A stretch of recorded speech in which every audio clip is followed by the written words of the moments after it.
All right. Welcome everybody. Today we're going to talk about our approach to scale HDFS, what we call HDFS Router-based federation. I'm Inigo Goiti from Microsoft. This is Chao Sun from Uber. And just to start with the talk, we're going to talk about what is the current setup that we have at both Microsoft and Uber. So to start, in Microsoft, right now we have 3 large data centers with tens of thousands of machines for production. We are building 2 more, we are putting together 2 more data centers with HDFS. And these data centers, they are not like the regular Hadoop deployments, they are in harvested capacity. So these machines are basically owned by other properties of the company, like Bing, which basically they have unused resources during most of the day. So we deploy there both Yarn and HDFS there. So this is orthogonal to this talk, but this is published in OSDI 2016 if you guys are interested in more details there.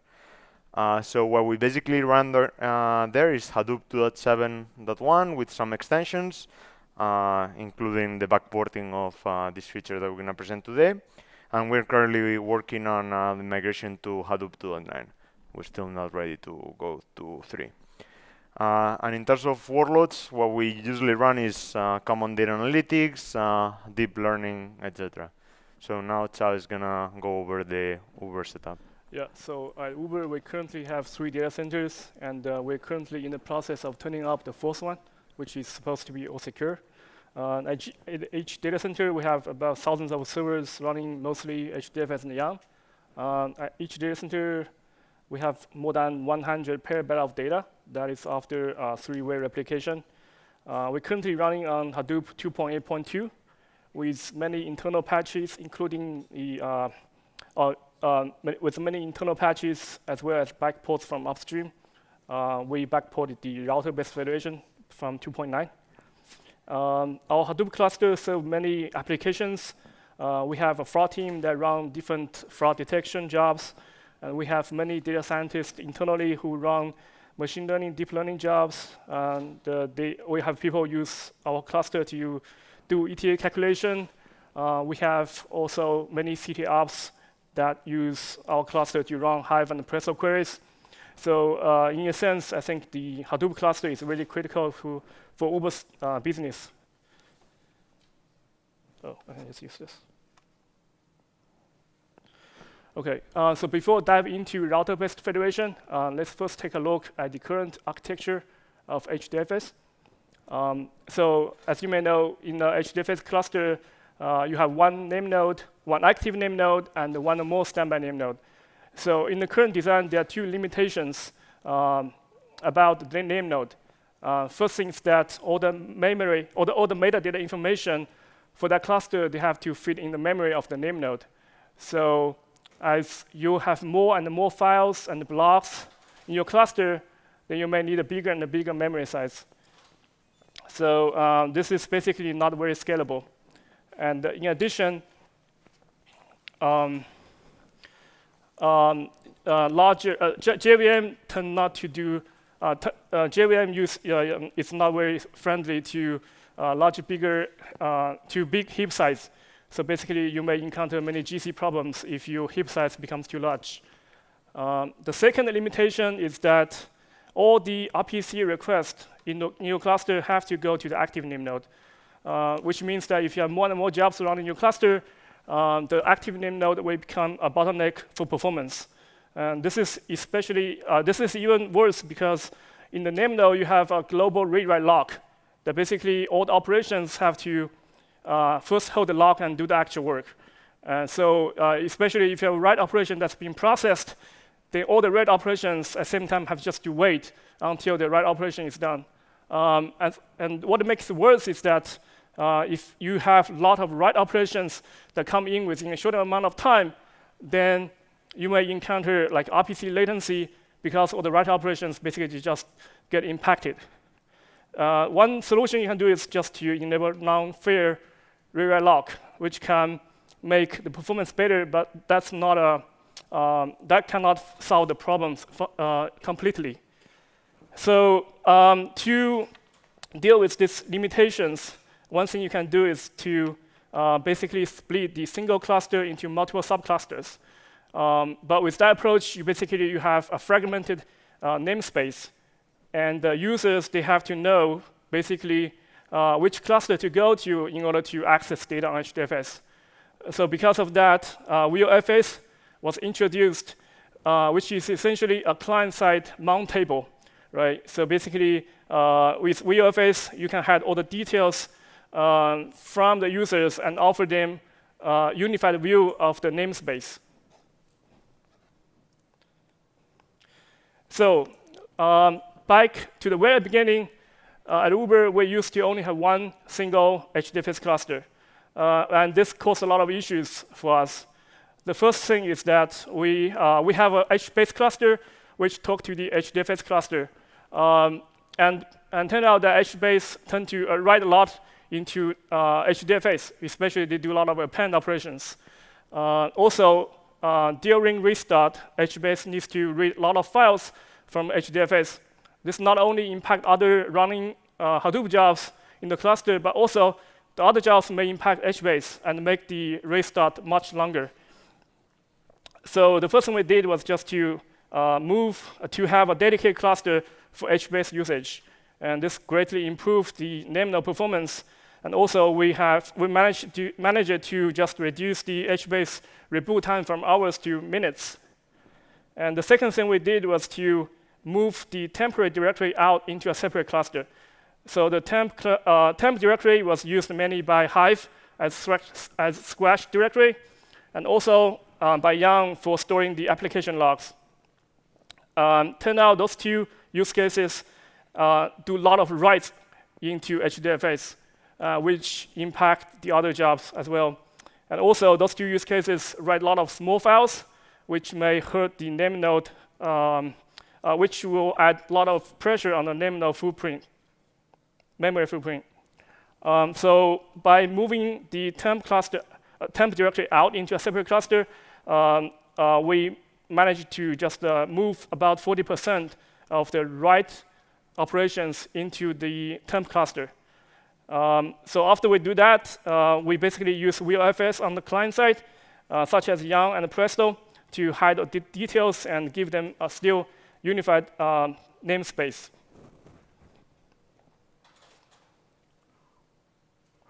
But not everything is great about ViewFS. So one and the most important issue is that it's because ViewFS is a client-side configuration, which means that every time you make some change on the ViewFS configuration, you have to update all the clients. And this turned out to be extremely painful for us because we have so many different clients, different libraries. And so every time you update the configuration, you have to make sure that the latest configuration has reached all the clients. And if not, then some user's job may fail, and they come to you to ask you to fix for them. So this is quite tedious. Another problem, which is kind of related to the first one, is that our subclusters are not always balanced, right? So sometimes you may have one cluster that is overloaded, and then you want to move data, maybe directly to a different cluster. And when doing that, then you may need to change the mount table, and then you end up need to update the client configurations. And also, we are in the process of implementing tier storage on HDFS, which means that we may have one hot tier cluster and one warm tier cluster, and gradually we want to move the data from hot to warm, depending on the temperature or some kind of policy. And so for doing that, you may need to change the ViewFS configuration much more frequently than before. So the current solution will not work for us anymore. And then lastly, we have people who use WebHDFS to access HDFS, and ViewFS does not work properly with that. So I think starting from second half of last year, we start to look for an alternative solution, and we found out the router-based federation, which turned out to be a very nice solution to our problem. So now that we motivated the program, I'm gonna go into detail on our solution, which is router-based federation. So the main idea is that we try to get all the good stuff from ViewFS and put it in a centralized location, even though it's distributed and scalable, and it's easy to manage by the data center operator. So basically, we have the same architecture that we had before.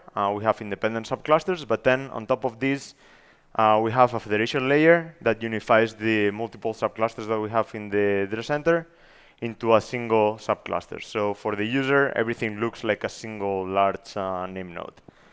So this is basically composed by two main components. The routers that they are in charge of getting the requests from the client and sending them to the proper name node or subcluster, and the state store to have a shared repository of data in the federation. So let's go into more details on this architecture. So first we have the router, which, as I said before, tries to provide a unified view of the whole federation. And basically what it does is you ask for file B, it checks in which subcluster this file should be, following a mount table similar to what ViewFS has. And then it sends this request to the proper name node. And then finally you operate like regular HDFS, going against the data nodes, etc. As this can be a pretty new layer that we have here, we have to take care of the performance here. So we do multiple optimizations, like improving the client to go from the router to the name node, and caching all the data that needs to be shared across the routers. So regarding the data that needs to be shared across the routers, the main one is the mount table, which says this folder goes into this subcluster, this other folder goes to this other subcluster. We also keep track of which are the members of the federation, so which are the subclusters, which name nodes are active, which ones are in standby, and we know then which one to query when we want to go for a particular file.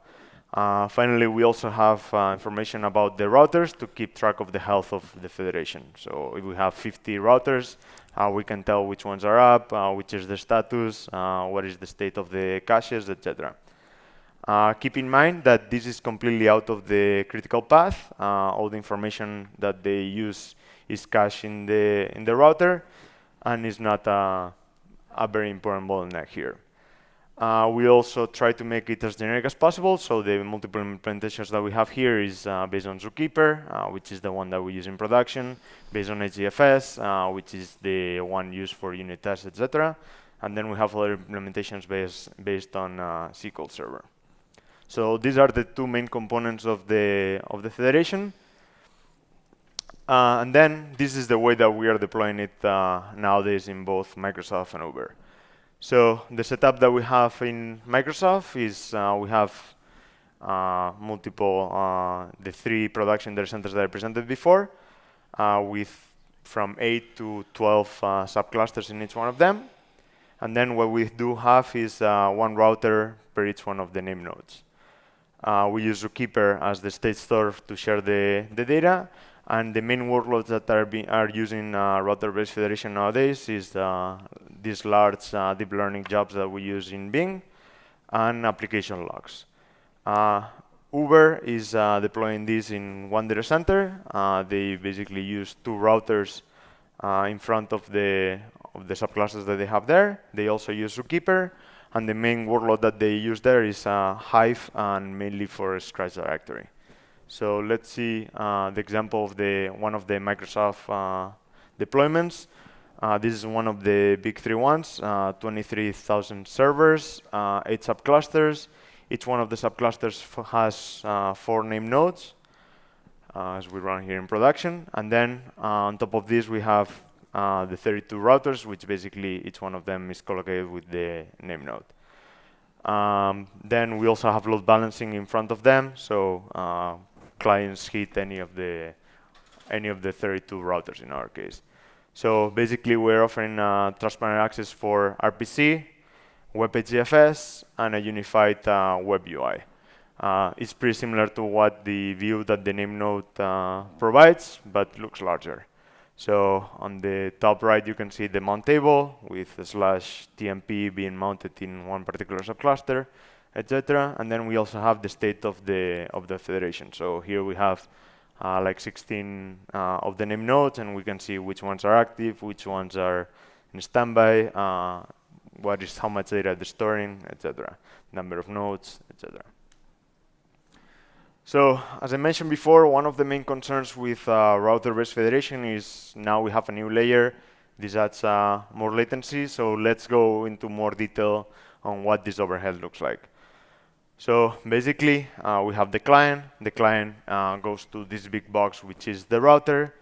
The router has an RPC server, which gets a request, parses the request, tries to identify which path the user is trying to access, consults which is the mount table, and then issues a new RPC request that goes into the name node. Then we have to go all the way back with this information. So as we see, we have multiple hops here, but let's see how good or bad this is.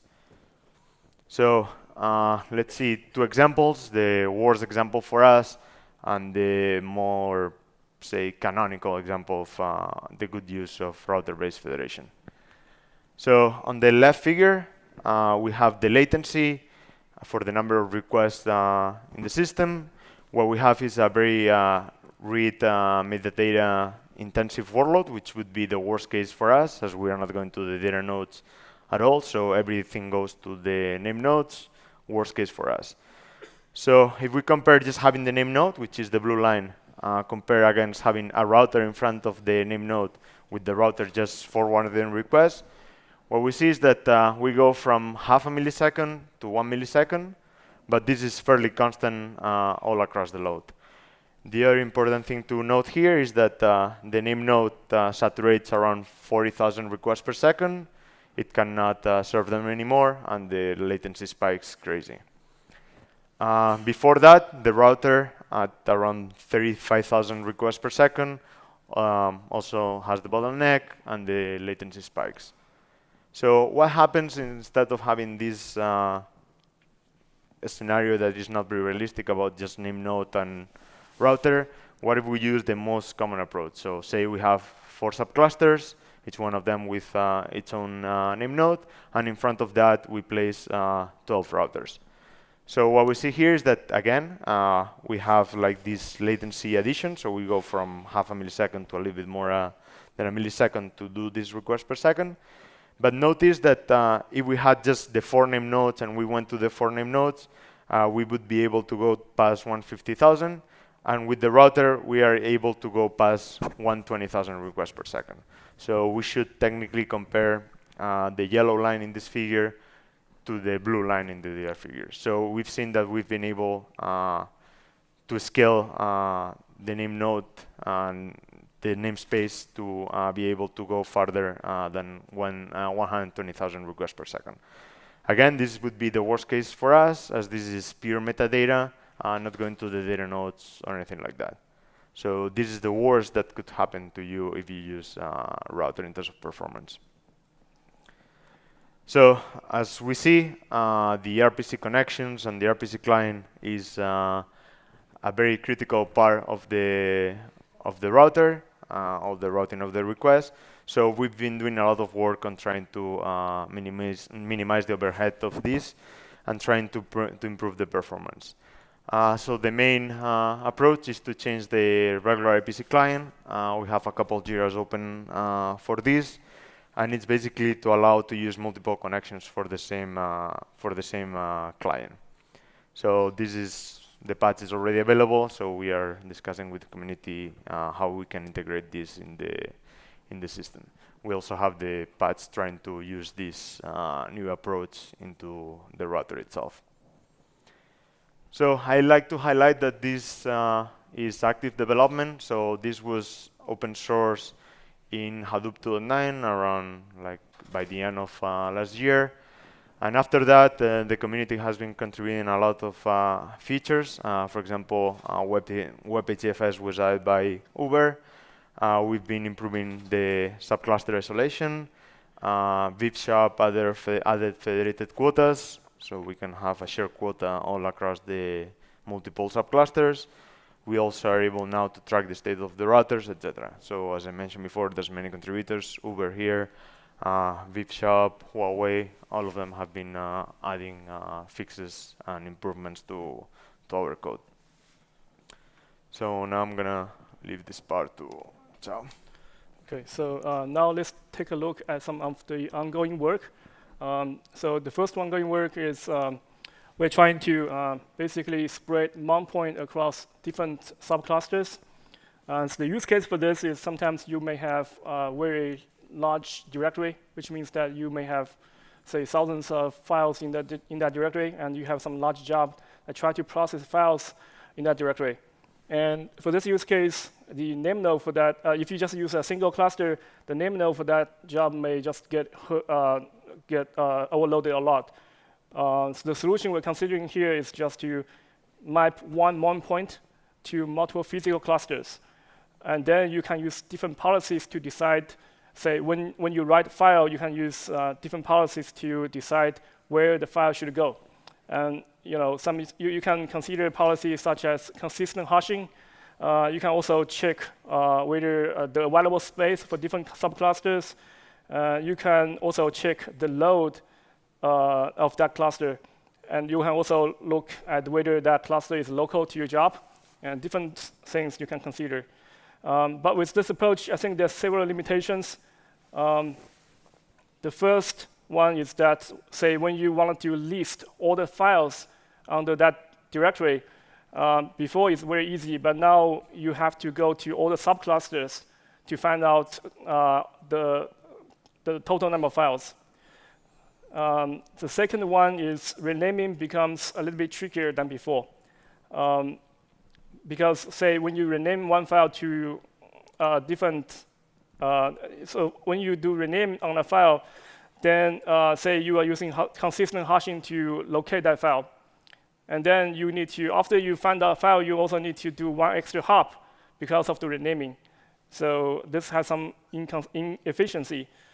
The last limitation is that sometimes if you subcluster, one of the subcluster is not available, then say you want to find out all the files for that directory, then you may get a partial result because one of the subcluster is down. So you basically will need to think hard on how to deal with that. Another ongoing work is rebalancer. So the motivation basically, like I mentioned before, you could have different subclusters and they can have different loads.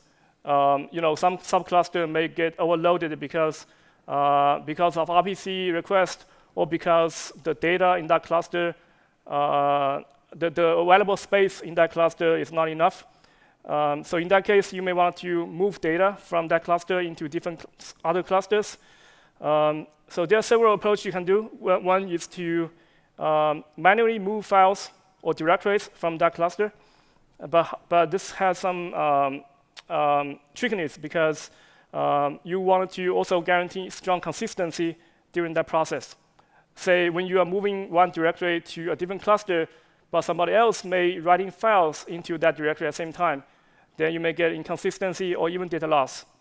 So the solution we are thinking about in this Jira is to allow to basically implement this on the router layer. So we potentially can implement transparent data movement across different subclusters managed by the router without letting user to know.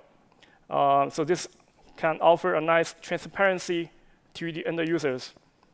So with this approach, basically you may have some service that just keep tracking, keep monitoring the status of different subclusters to see whether any of them is unbalanced at the moment. And then you can also enforce different policies to decide when and where to move data. So this work is ongoing. I think there's a lot of discussions on that Jira and also a design doc. We're thinking about different approaches, different options to move data, such as using disk CP, tier storage, or Datanode block linking. I think we're also discussing how to make the changing of namespace to become consistent. And currently, there's also several open issues. The first one, router to NameNode connections. This is the one that we mentioned before. We want to enable multiple connections from one router to the NameNodes, right? Otherwise, if you have just one connection, then the router will become a major bottleneck. The second one, rebalancer. This is what I mentioned in the last slide. Security is a very important feature. So security in terms of Kerberos and delegation tokens. I think the design doc for this feature just came out. I think especially about delegation token, I think there are different approaches that we can consider. For instance, the router can basically gather the delegation tokens from all the subclusters and manage that, maybe store them in the state store or something like that. Or you can have router to issue delegation token by itself and then talk to the subclusters via Kerberos.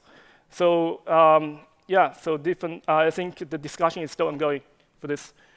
iNodes, I think HDFS is a feature which you can access files through an iNode identifier, but this feature turned out to be tricky to implement in router because after you got the iNode ID, you don't really know which subcluster this iNode belongs to. So there are also some discussions going on in this JIRA. And then many other issues are tracked in the last ticket, HDFS 12615. And so, if you're interested, you can take a look at the JIRA and pick some of the tasks. Contributions are welcome. Now let's take a look at Uber's future plan for HDFS deployment.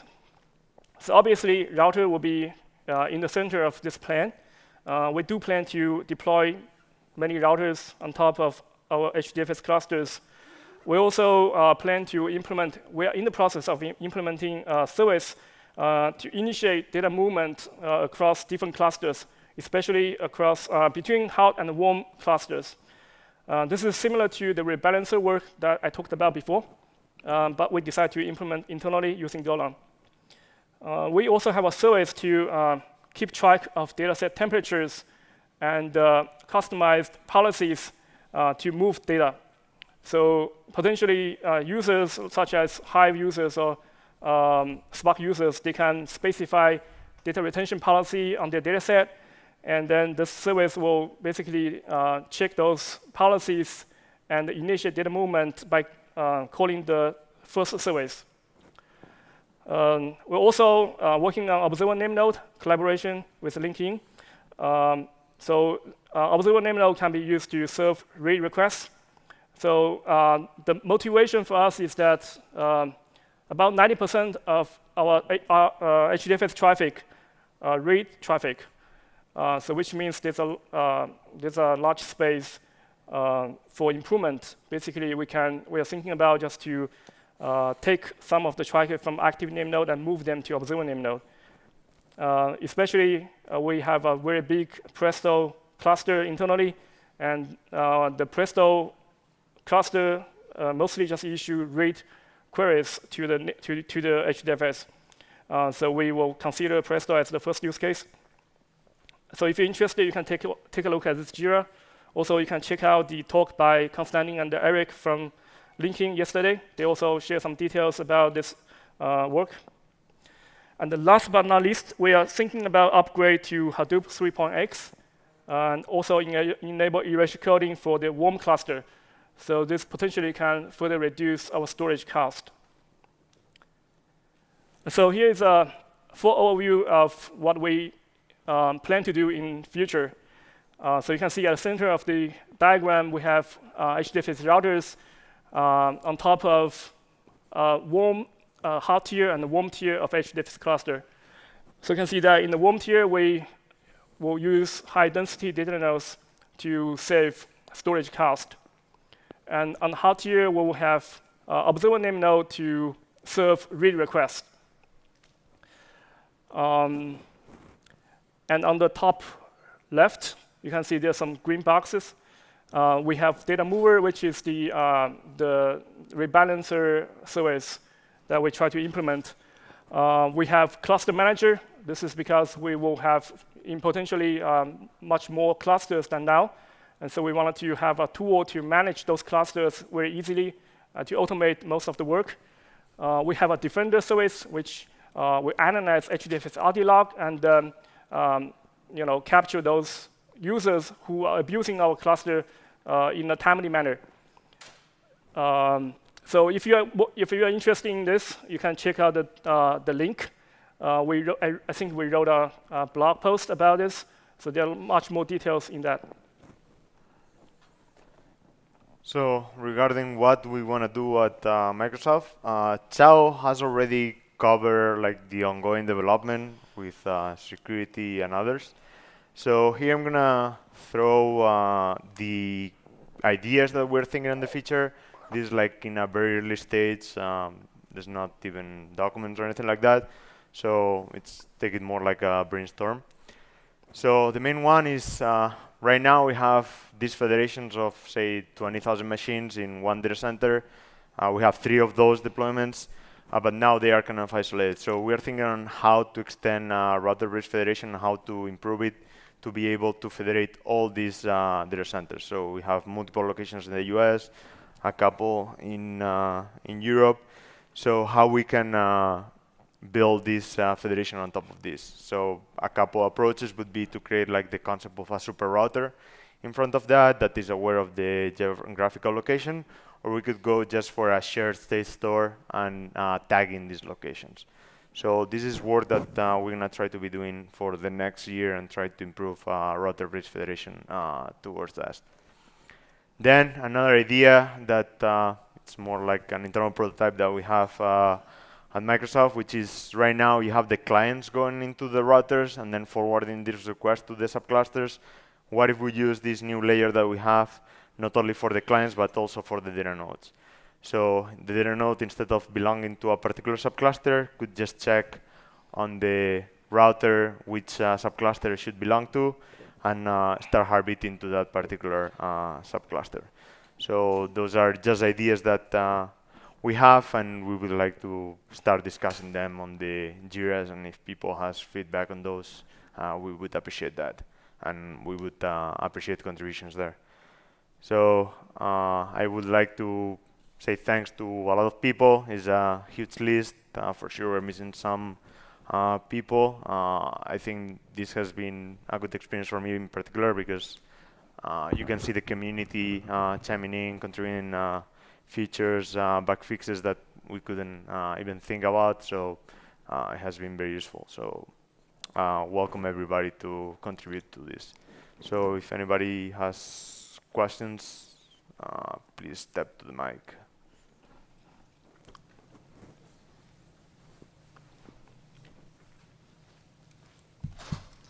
So are you able to use Ambari to manage all of your federation mappings to the different directory we in paths? particular don't use Ambari. We use raw Hadoop, but I don't see why you couldn't add a view there. But that's not supported as far as I know. Okay. I don't see any showstoppers for doing that though. Okay. What about at Uber? Yeah, I think the cluster manager that I mentioned in that diagram has some relation with Ambari. So we're trying to do something a little bit similar to that. Yeah. Oh, okay. Thanks.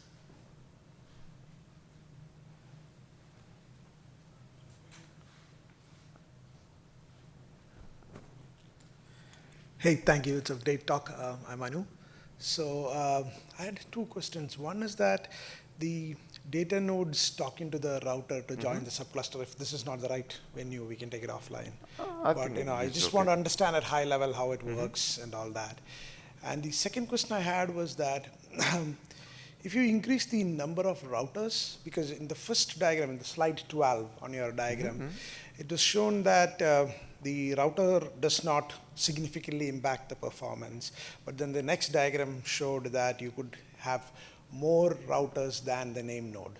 So So why does, I mean, I'm Yeah, just confused about that. Let's start with the Yeah. other one, which is the Thank Datanode talking to routers. So one of the main issues we're having right now in multi-tenancy is not a common Hadoop deployment. So what we have is a lot of nodes that come and go. And one of the issues where we're having is how do we start assigning data nodes to subclusters. So that's the kind of direction that we wanted to take. But this wouldn't to. the data node, by the very virtue of it being a data node, already a member in a cluster? Because it gets Well, this would be in bootstrapping of the data node. The data node would have the router configured as its name node. So it would just heartbeat to this guy the directly. HDFS site.xml would have a router integration. Correct. So you'd first talk to router, and router will say, please go join this name node. Correct. That would be one of the approaches. Okay. Another approach would be to just heartbeat to the router continuously, and this one to proxy to the proper one. But this may have too much overhead. So for the second question, the 12 router setup, it was just like what we had available at that moment. Is not a particular number. Okay. With 4 routers, it would have been pretty much the same. It doesn't have any particular reason in there. Yeah. Just what it was there available in that moment. If no more questions, thank you very much. Oh, wait. So for the observer name nodes, Yeah. what is the number of read operations per second that you want to do? Good target. I think ideally maybe more than 100K. That's something I think internally we did an experiment which shows like 150K. Yeah.